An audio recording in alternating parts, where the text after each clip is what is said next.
Bonsoir, bonsoir et bienvenue dans cette édition spéciale d'une heure sur France 3 Nord-Pas-de-Calais, consacrée aux législatives 3 jours avant le premier tour. Alors, parmi les circonscriptions que le pays va regarder de près, plusieurs se situent dans notre région.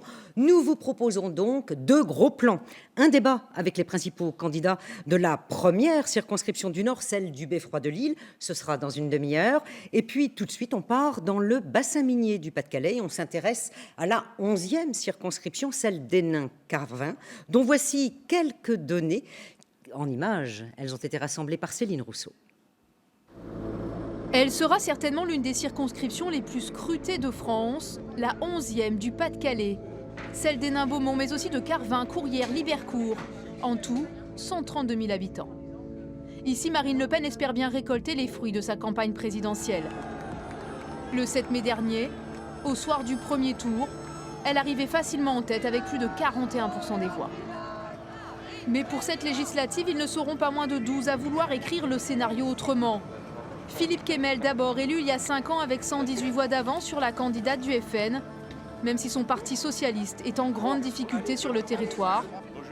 Et les Insoumis, encouragés par le bon score de Jean-Luc Mélenchon à la présidentielle. Marine Le Pen pourra-t-elle passer une troisième fois à côté de cette élection? La question est posée.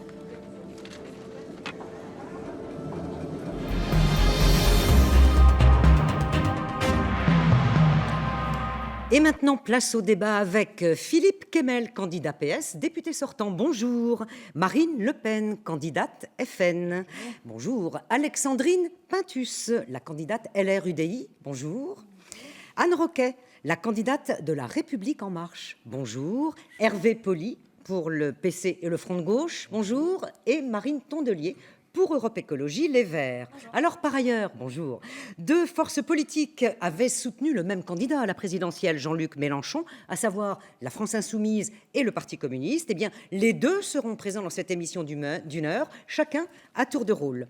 Je vous propose, mesdames, messieurs, de commencer par la manière dont vous concevez votre rôle de député. Alors, qu'est-ce que vous expliquez tout simplement aux citoyens sur la nature de votre mandat? Plus national, plus local? Ou sur la manière dont vous allez vous organiser sur le terrain? Ou bien à l'Assemblée? Bref, si vous êtes élu, bien sûr. Anne Roquet, on commence par vous. Qu'est-ce que vous dites de votre mandat? Moi, je dis qu'en 2017, en fait, la fonction de député va évoluer. Le temps parlementaire va être réduit. Et de ce fait, ça permettra aux députés d'être plus proches du terrain. Être député en 2017, c'est pas répliquer des vieilles méthodologies, c'est pas des distributions de trophées de coupe. Être député en 2017, c'est être proche du terrain, être humble, à l'écoute des gens, c'est être, mettre de la conduite du changement, conduire des projets, et être au plus proche des habitants, être présent sur sa circonscription. Alexandrine Pintus, oui, alors votre mandat. tout d'abord, je tiens à dire que je ne participerai pas au débat et je demande simplement une minute pour m'expliquer. Je n'étais pas invitée au débat ce soir. J'ai donc fait un communiqué de presse soutenu par Daniel Fasquelle. Madame Marchand m'a donc téléphoné lundi afin de me préciser que je n'étais pas invitée car la droite et ma voix ne portaient pas dans cette circonscription et que je pourrais y participer grâce au refus de Marine Le Pen. Et cela devrait vous ravir. Eh bien non, aujourd'hui, je ne vais pas être à la place de Marine Le Pen, le punching ball de la gauche. Donc aujourd'hui, lorsque l'on voit que des candidats sont venus au débat de WEO ensemble, on voit ici la manipulation politico-médiatique. Je ne participerai pas à une discussion entre amis de gauche et je pense que les habitants de la 11e circonscription ne veulent pas de Madame Roquet en continuité de la gauche quand on voit comment la gauche a dilapidé le bassin minier. La réalité, c'est qu'il y a plus de 8000 personnes, Madame Marchand, qui ont voté pour François Fillon dans la circonscription malgré la campagne désastreuse. Les sondages... Ni les sondages, ni l'actualité de M. Macron, je ne discuterai aujourd'hui. Je n'ai rien à perdre aujourd'hui et ne cherche pas la médiatisation, car ce qui me nourrit et donne à manger à mon fils, c'est mon travail de gestionnaire commercial. Si je me suis présentée à cette élection, c'est pour combattre les injustices au quotidien, pour défendre l'intérêt des habitants. Alors oui, je quitte le débat, car je ne vais pas marcher vers la dictature et la manipulation de gauche. Et je ne supporte pas cette politique politicienne complotiste. Bon, eh bien, le débat est lancé et on dirait bien que ça chauffe sur le terrain. Aussi, Marine Le Pen, comment vous concevez votre mandat de députée? Honnêtement, elle n'a pas tort. Honnêtement, elle n'a pas tort. Bon. Madame Roquet et Madame Pintus n'ont été invitées que parce que j'ai moi-même fait pression pour qu'elles le soient. Moi, je vais vous dire, je suis arrivé Vous avez ici. fait pression, Non, mais vous je vais avez- vous dire. Vous n'avez pas le monopole de cette excusez-moi. remarque, Madame Marine Le Le Pen. Pen. Marine Tondelier, s'il vous plaît, vous n'étiez pas destinataire des SMS et des mails. Vous n'avez pas fait pression du tout. Vous avez simplement dit que vous refusiez de venir. Donc, Madame, s'il vous plaît. laissez-moi. Vous croyez je que ça suis arrivée- intéresse je- les vous savez, je citoyens vais vous qui dire- vont Non, mais voter dans 3 jours, mais je vais vous dire- sincèrement? Je veux dire, nous Comment sommes dans un concevez-vous processus votre mandat de démocratique, député? Madame Marchand. Moi, je suis arrivée, j'ai vu 2 vigiles devant la porte de France 3 qui Oui, mais on est sous empêchaient Vigipirate. Monsieur Carpentier de Enfin. rentrer dans les locaux. Monsieur Carpentier, c'est le candidat de Vous la êtes le France porte-parole Insoumise. de la France Le Insoumise. moins qu'on Ben, la puisse France dire, Insoumise aura le moins qu'on puisse aura dire, Madame sa Marchand, place c'est que nous nous sommes dans la beaucoup deuxième combattus politiquement. Mais il se trouve que le seul sondage qui a été fait sur la circonscription donne au coude à coude le candidat socialiste, M. Kemel, la candidate de En Marche, Mme Roquet, et M. Carpentier, le candidat de la France Insoumise. Et malgré qu'il soit au coude à coude, c'est-à-dire qu'il puisse se qualifier pour le second tour, eh bien vous avez fait le choix de ne pas l'inviter et d'inviter Mme Tondelier, que vous aimez beaucoup, mais qui a fait 1,6% aux dernières législatives et qui créditait 2,5%. Bon. Et qui travaille Donc sur le c'est terrain un tous les choix, jours je quand veux vous dire, n'êtes pas c'est là, un Madame choix- Le Pen. Quand vous c'est n'êtes un pas là. choix Quand vous n'êtes éditorial pas là. qui prive Exactement. des milliers d'électeurs, C'est-à-dire toujours. précisément du débat démocratique. Mais vous Alors le moi, faites voilà, dans votre je l'ai circonscription dit, sur les marchés aussi. je l'ai votre dit, débat, je Madame vous Le ai dit Pen. ce que j'en pensais. Maintenant, moi, je Voilà. pense que Votre mandat de le- député, le vous le mandat concevez comment de député n'est pas, ça n'est pas l'élection du président de la communauté d'agglomération. Hein. C'est un député, c'est lui qui vote la loi, et en l'occurrence, en ce qui me concerne, ce sera celui qui va s'opposer. Madame Roquet nous a dit qu'il y aurait moins de temps parlementaire, et pour cause, si effectivement le président agit par ordonnance, il y aura effectivement moins de travail pour les députés, mais il y aura aussi moins de démocratie, Il faudra parce que que vous les soyez là sujets plus- qui vont plus être proche abordés de par vos- ordonnance sont des sujets qui touchent à la vie quotidienne de nos compatriotes, notamment évidemment le droit du travail, qui s'apprête à être démantelé dans des conditions qui sont terriblement inquiétantes. On fait tourner donc la parole sur la manière dont vous concevez votre rôle de député. Philippe Kemel, vous êtes le député sortant. Est-ce que vous allez retravailler de la même manière? Oui, d'abord, Si vous êtes élu, bien sûr. le député, c'est travailler sur la loi. Et au Parlement, dès l'arrivée dans ce nouveau Parlement, il y aura du travail, notamment en ce qui concerne la moralisation de la vie politique. Je voterai les textes de la moralisation de la vie politique.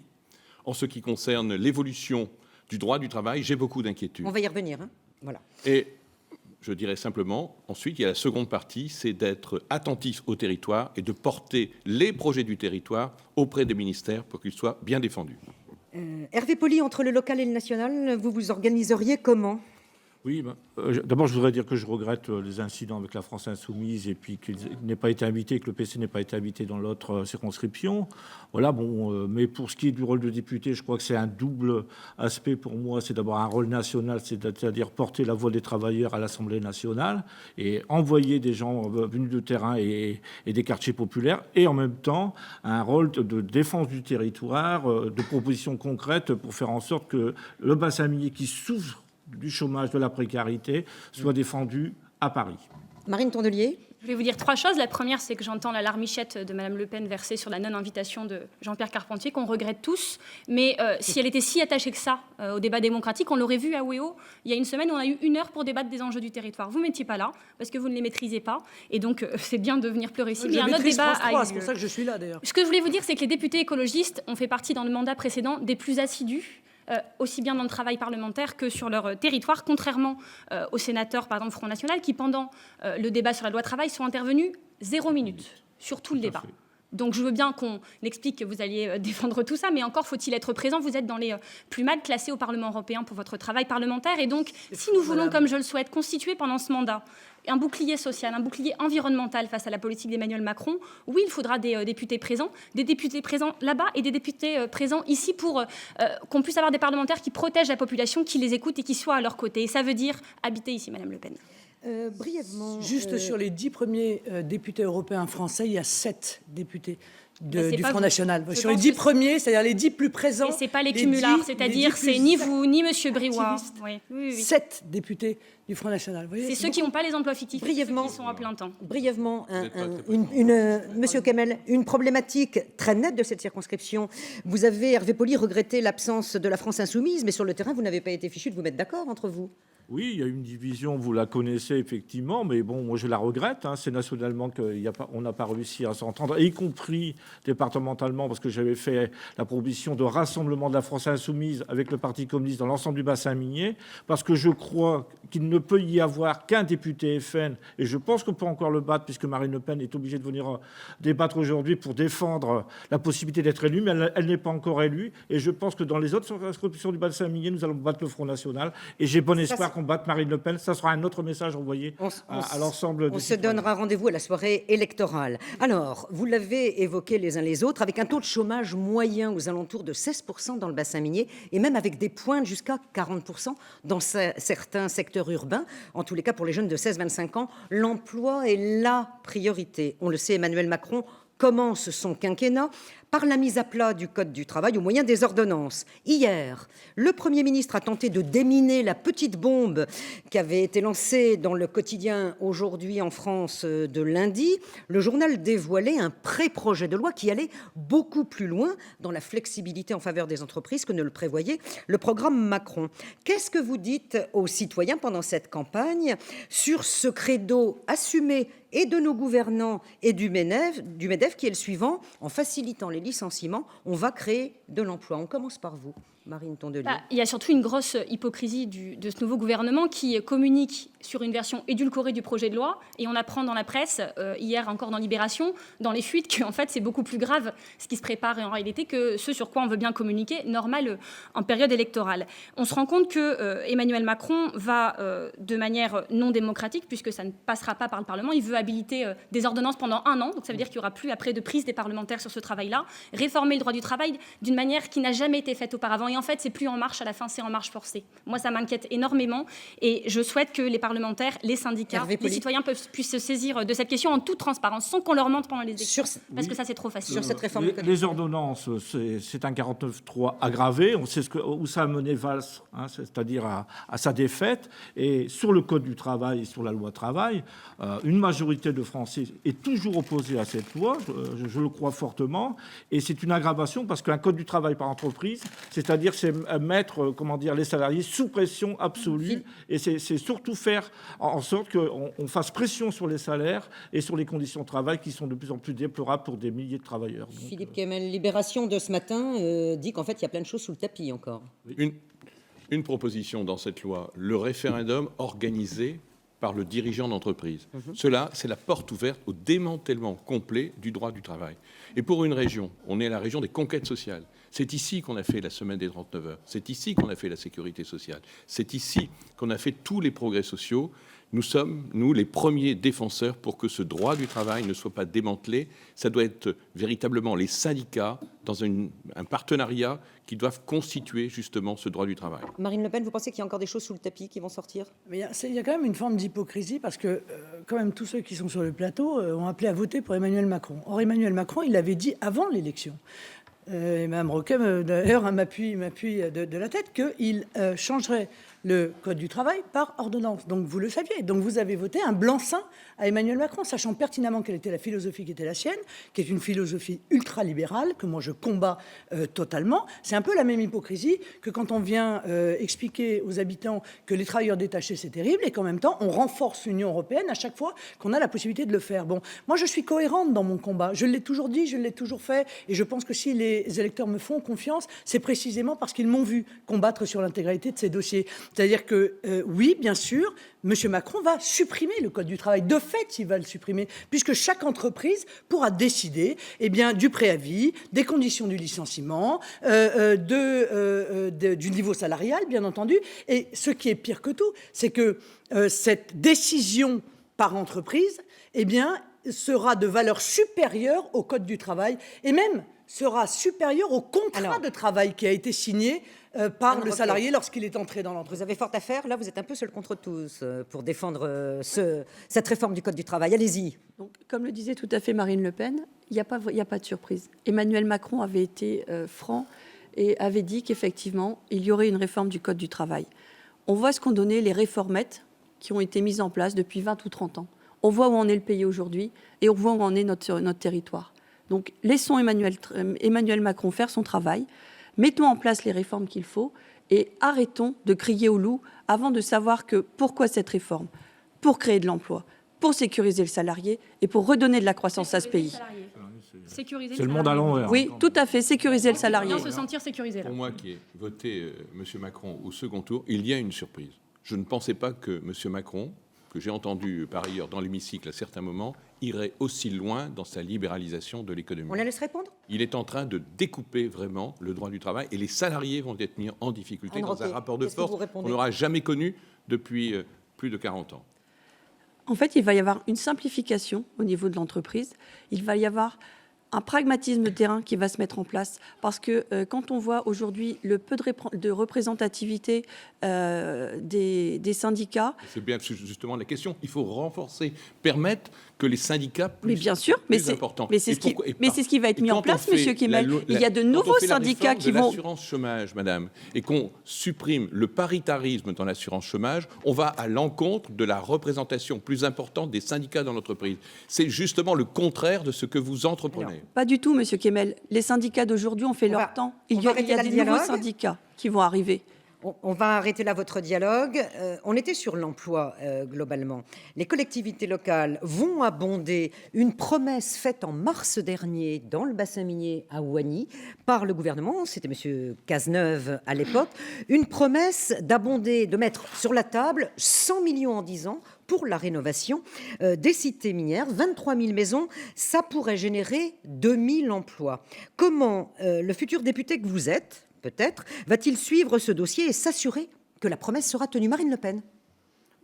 Oui, s'assurer de la promesse sera tenue, merci de le dire, parce que effectivement, quand on entend la Commission européenne exiger de mettre en place l'austérité et M. Macron accepter d'envisager de mettre en place cette austérité, on peut se poser la question de savoir si ce type de dossier ne va pas, hélas, passer à la trappe. Vous allez tout faire pour approuver quand même la mise en œuvre. Mais bien entendu, je défendrai ce dossier pour une raison simple, c'est qu'en réalité, ça n'est qu'un rattrapage. Soyons clairs, le bassin minier...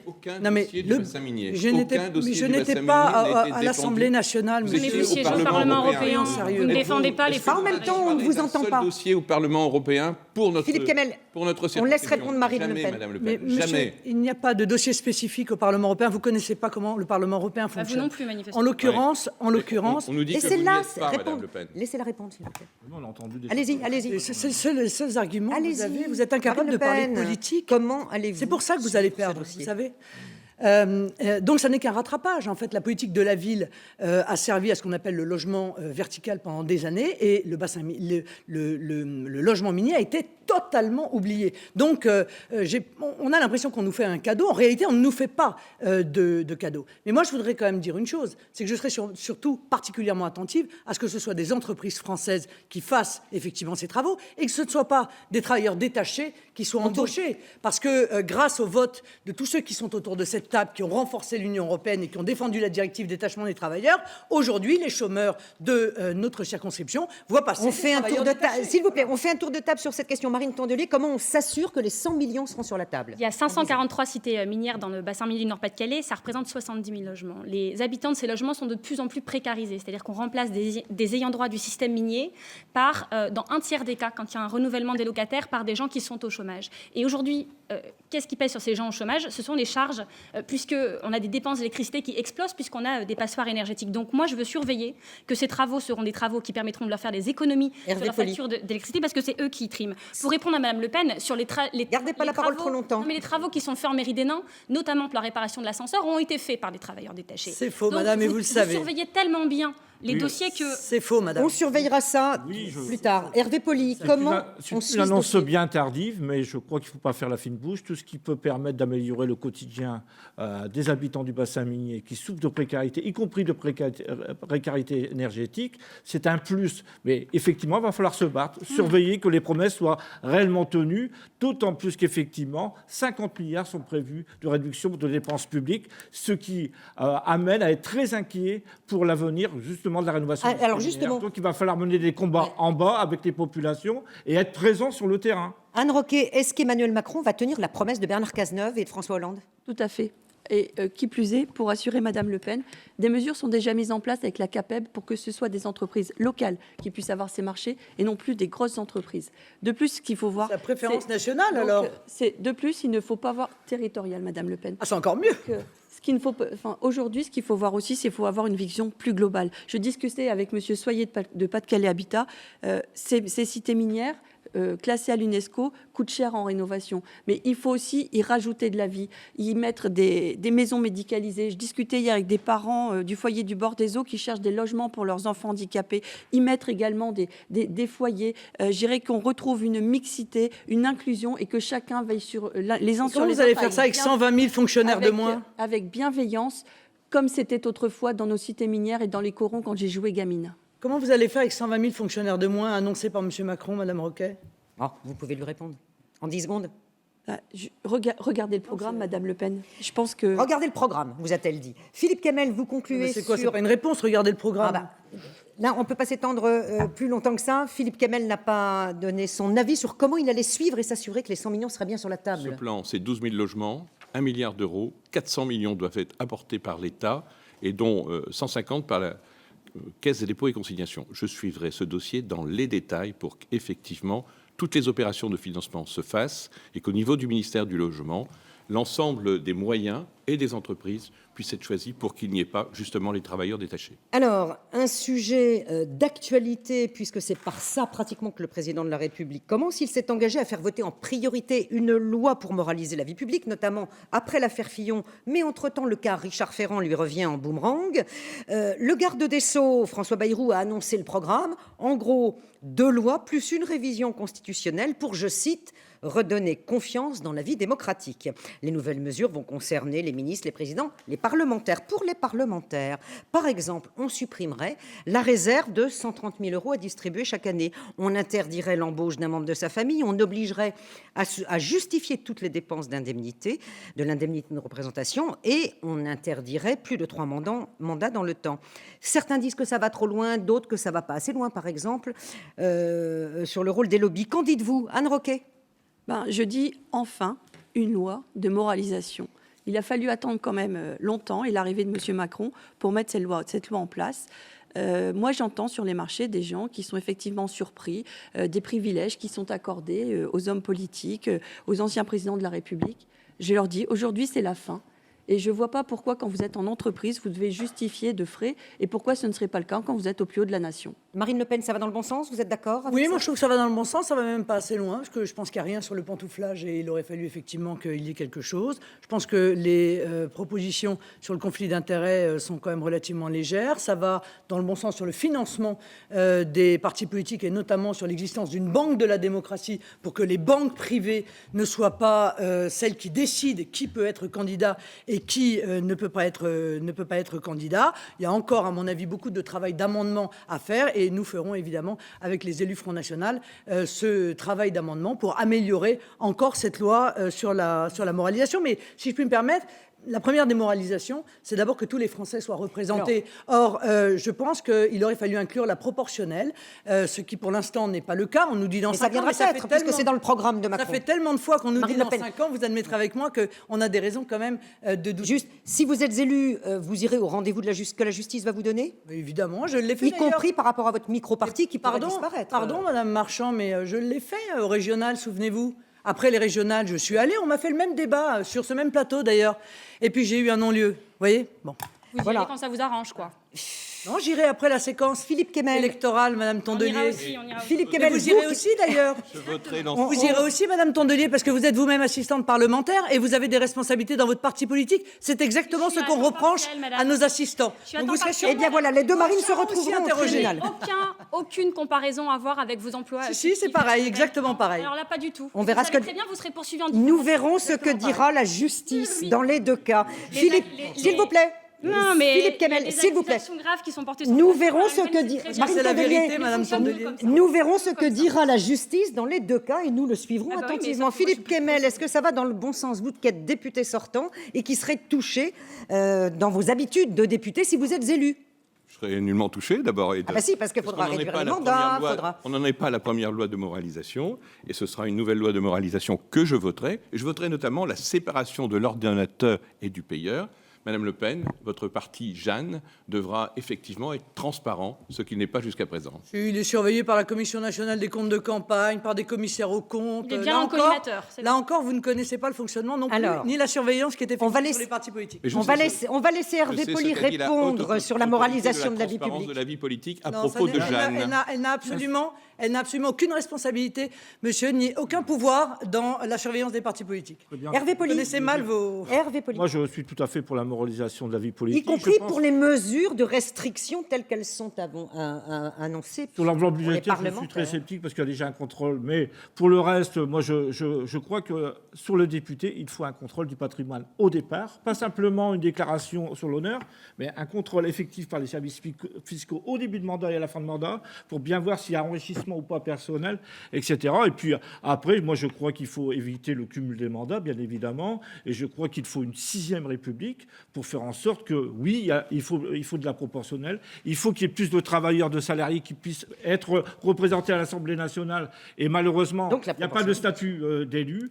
Il faut aussi un statut d'élu pour des garanties pour les salariés et syndicalistes qui prendraient des responsabilités de députés qui seraient battus et qui pourraient avoir la possibilité d'être reconvertis. Donc donner une place à toute la société, notamment au monde du travail, ça me semble important de le faire rentrer à l'Assemblée nationale. Marine Tondelier, ça va dans le bon sens, c'est suffisant ? Il était temps, parce que c'est vrai que c'est extrêmement fatigant quand on a 30 ans et qu'on fait de la politique, de s'entendre reprocher des comportements qui datent des 40 dernières années. Moi, j'en ai ras-le-bol qu'on me dise « Ah bah vous volez peut-être pas encore, mais vous verrez, dans 20 ans, vous volerez ». Ça, j'en peux plus. Surtout pendant ce temps-là, le parti Madame Le Pen peut emprunter à Poutine, faire des micro-partis, embaucher ses parlementaires, des collaborateurs pour travailler pour son parti. Et ça, c'est difficile de voir qu'elle n'empathie pas et que tous les autres partis, indistinctivement du fait qu'ils travaillent ou pas, qu'ils soient indemnisés ou pas. Moi, mon mandat d'élu d'opposition à Hénin-Beaumont, c'est 0 € par mois et j'ai les mêmes critiques. Il manque 2 choses dans cette loi, notamment la fin du 49.3 et des pratiques par ordonnance, parce qu'en fait, ça n'est pas démocratique et c'est compliqué de travailler comme ça au Parlement.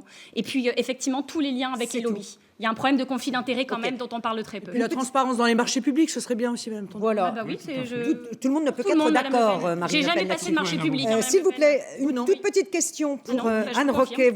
Anne Roquet, dans le Canard enchaîné, apparemment Emmanuel Macron a dit à ses conseillers qu'il y allait avoir beaucoup de députés en marche, presque trop, et que ça allait être le foutoir, il allait falloir les tenir. Je cite les propos dans le Canard enchaîné. Pas facile de faire campagne dans ces cas-là, alors, dans ces conditions-là.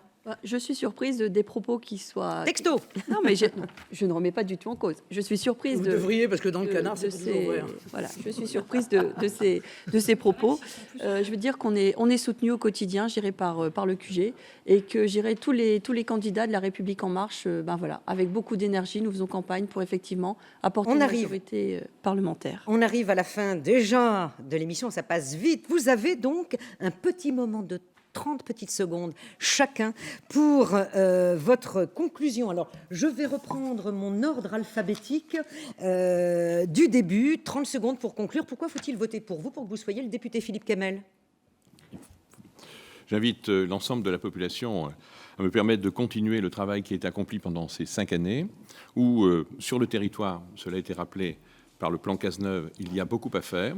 Il y a beaucoup à travailler aussi et à avoir une veille par rapport aux lois qui seront prises, notamment au Parlement, on en a parlé, sur le travail et bien d'autres. La libéralisation, ce n'est pas pour le bassin minier et ça ne doit pas être. Voilà, c'est ce que je propose à l'ensemble des habitants de ma circonscription.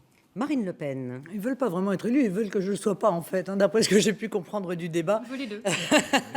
C'est la conclusion, c'est chacun son tour. Ça prouve qu'une nouvelle fois, on va se retrouver dans ce second tour avec l'intégralité des candidats qui vont appeler à voter contre moi. Les habitants de la circonscription ont l'habitude.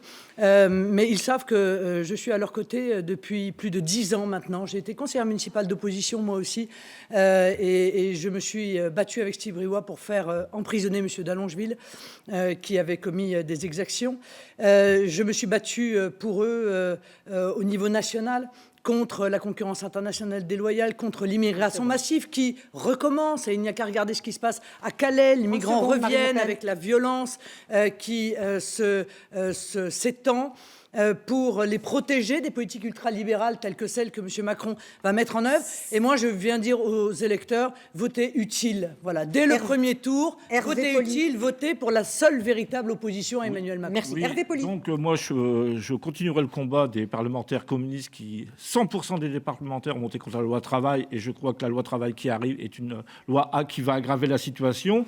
Je tiens à dire aussi que Macron, bien évidemment, est ni de gauche ni de gauche, et bien évidemment, je combats l'extrême droite de la manière la plus forte pour faire en sorte qu'il n'y ait pas de député Front National dans mon département. Anne Roquet. Pour ma part, je m'adresserai aux gens de cette 11e circonscription et je leur dirai juste, chères toutes et chers tous de cette 11e circonscription qui est la nôtre, rassemblons-nous, parce que c'est ensemble que nous relèverons la tête et c'est ensemble que demain nous irons loin vers un futur meilleur. Ah, ça, c'est du Macron. Et pour terminer, Marine Tondelier. Cette circonscription a besoin, Madame Le Pen, cette circonscription a besoin d'une députée à plein temps, d'une députée qui soit un bouclier environnemental, un bouclier social, d'une députée qui les protège ici et qui les protège là-bas à l'Assemblée. Et puis pour finir sur une petite note de poésie, je distribue en ce moment 7000 sachets de graines. Les abeilles disparaissent, y compris sur notre territoire. Et sans abeilles, plus de plantes, plus d'arbres fruitiers. Donc j'en distribue 7000 sachets. Si chacun les plante, on aura au moins fait ça pour la planète, en plus de voter écologiste le 11 juin. Et 13 candidats en tout, se présentent dans cette 11e circonscription du Pas-de-Calais. Voici un rappel du nom de ceux qui ne sont pas sur ce plateau.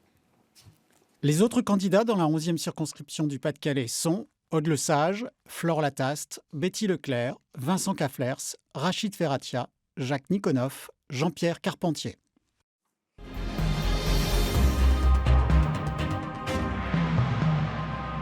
Voilà, merci mesdames, messieurs pour vos échanges. Vous allez céder votre fauteuil sur ce plateau à vos collègues de la première circonscription du Nord, celle du Beffroi de Lille. Et pour leur laisser le temps de s'installer, Marine Le Pen passe ardemment, elle est pressée de partir. Pour leur laisser le temps de s'installer, voici à quoi ressemble cette circonscription et ses enjeux, un récit de Céline Rousseau. La première circonscription du Nord, 115 540 habitants. Celle de Lille, Los, Faches-Tuménil, un fief historiquement socialiste. Ce territoire était celui de Pierre Mauroy. Puis, ces 20 dernières années, celui de Bernard Roman, député sortant, parti depuis bientôt un an à la régulation des transports terrestres. Mais le PS ici s'est écroulé. C'est Jean-Luc Mélenchon qui est arrivé largement en tête au premier tour de la présidentielle devant Emmanuel Macron, Marine Le Pen et Benoît Hamon. Cette circonscription attire les convoitises. 25 candidats, nous ne sommes pas très loin du record national. En investissant François Lamy, pressenti pour prendre la succession de Martine Aubry à la mairie de Lille, les socialistes passeront un vrai test. L'inconnu restera l'abstention, plus de 50% lors des dernières législatives. Et cette donnée, si elle est en hausse, pourrait fermer la porte à une triangulaire.